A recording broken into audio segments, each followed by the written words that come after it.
Daily. Taste the Daily. Tony Blair Institute of political change என்ற ஒரு அமைப்பு Africa துணைக்கண்டத்தில் இனக்குழுக்களாக பிரிந்த கீழ்நிலை உள்ள நாடுகளுக்கு எந்த வகையான அரசாட்சி முறை ஏகுவாக இருக்கும் என்ற ஆய்வின் அடிப்படையில் பார்க்கும்போது அவர்கள் பரிந்துரை பண்றது திராவிட மாடல் ஆட்சி முறைதான் சமூக பொருளாதாரத்தில் பின்தங்கிய மக்களை உயர்த்தளிக்கும் என்ற ஆய்வினை வெளிப்பாடு கொண்டு வந்தார்கள். திராவிட மாடல் ஆட்சிதான் சிறந்தது என Tony Blair institute for global change ஆய்வறிக்கை சொன்னதாக திமுக எம்எல்ஏ எழிலன் சட்டமன்றத்தில் சொல்ல தமிழக இளைஞர்கள் அந்த ஆய்வறிக்கையை தேடத் தொடங்கிவிட்டனர். ஸ்டாலினை புகழ்வதாக நினைத்து அதிமுகவிற்கு பைசா செலவில்லாமல் நல்ல விளம்பரத்தை செய்திருக்கிறார் திமுக எம்எல்ஏ.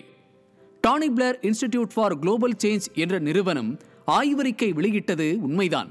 ஆனால் அந்த ஆய்வறிக்கை எந்த இடத்திலும் இப்போது ஸ்டாலின் நடத்தி கொண்டிருக்கும் டிராமா மாடல் பற்றி ஒரு வார்த்தை கூட இருக்காது.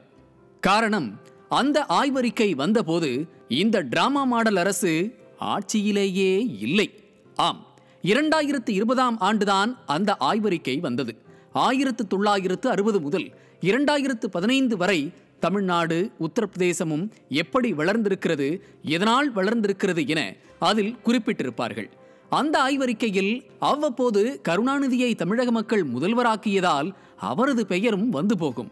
ஆனால் இந்த வளர்ச்சிக்கான காரணமான திட்டங்களாக அதில் குறிப்பிடப்பட்ட அத்தனை திட்டங்களும் அதிமுக அரசின் திட்டங்களாகவே இருக்கும். அந்த அறிக்கையை படித்தாலே திமுக வெற்றி பேச்சு பேசுவதையும் அதிமுக வளர்ச்சியை கண்முன் காட்டுவதையும் புரிந்து கொள்ளலாம். அந்த அறிக்கையில் தமிழக வளர்ச்சிக்கு அடித்தளமாக சிலவற்றை குறிப்பிட்டுள்ளனர். புரட்சித் தலைவர் எம்ஜிஆர் தொழில்துறையை நோக்கிய கல்விக்கான புதிய வழிகளை திறந்தார் என்றும், அவரது ஆட்சி காலத்தில் மாநிலம் முழுவதும் பல்வேறு தொழில்துறை பயிற்சி நிறுவனங்கள் மற்றும் பாலிடெக்னிக் கல்லூரிகளை அமைப்பதன் மூலம் கீழ்நிலை தொழில்நுட்ப கல்வியை விரிவுபடுத்தியது என்றும், இதன் மூலம் தமிழ்நாட்டின் வெற்றிகரமான ஆட்டோமொபைல்ஸ் துறைக்கு அடித்தளம் அமைந்தது என்று குறிப்பிட்டிருப்பார்கள். மேலும் தனியார் குழுக்கள் பொறியியல் மற்றும் மருத்துவக் கல்லூரிகளை நிறுவவும் அவர் அனுமதித்தார் என்று விரிவாக தெரிவித்திருப்பார்கள். மேலும் சத்துணவு திட்டம் எப்படி உலக அளவில் ஒரு முக்கிய திட்டமாக இருந்தது என்பதையும் அதில் குறிப்பிட்டிருப்பார்கள். மேலும் புரட்சித் தலைவி அம்மா உறுதிப்படுத்தி கொடுத்த 69% இடஒதுக்கீடு கல்வியில் பின்தங்கிய சமூகங்கள் முன்னேற அடித்தளம் அமைத்து கொடுத்ததை மிக விரிவாக எழுதியிருக்கிறார்கள். இலவச சீருடைகள், பாடப்புத்தகங்கள் மற்றும் மடிக்கணினிகள் வழங்குதல், அத்துடன் இடைநிற்றல் விகிதங்களை குறைக்க பண ஊக்கத்தொகை வழங்குதல் என அதிமுகவின் திட்டங்களை போற்றி புகழ்ந்திருக்கிறார்கள். திமுக எம்எல்ஏ குறிப்பிட்ட அந்த அறிக்கையில் ஜெயலலிதா போன்ற அரசியல் தலைவர்களும் அவர்களது உயர் அதிகாரிகளும் குறிப்பிட்ட தொழில் முதலீட்டை ஈர்க்க ஆர்வம் காட்டினர் என குறிப்பிடப்பட்டுள்ளது. இதற்கு உதாரணமாக மகாராஷ்டிர மாநிலம் ஆட்டோமொபைல்ஸ் துறையில் கோலோச்சிய காலத்தில் போட்டி போட்டு 1995இல் ஃபோர்டு நிறுவனத்தை தமிழகத்தில் முதலீடு செய்ய வைத்ததையும், அதன் பின்னர் 2012ஆம் ஆண்டு செய்த புரிந்துணர்வு ஒப்பந்தங்களையும் குறிப்பிட்டிருக்கின்றனர். இன்னும் அந்த அறிக்கையில் நிறைய இருக்கிறது. ஆங்காங்கே கருணாநிதி பெயர் இருக்குமே தவிர அவரது திட்டங்கள் இருக்காது.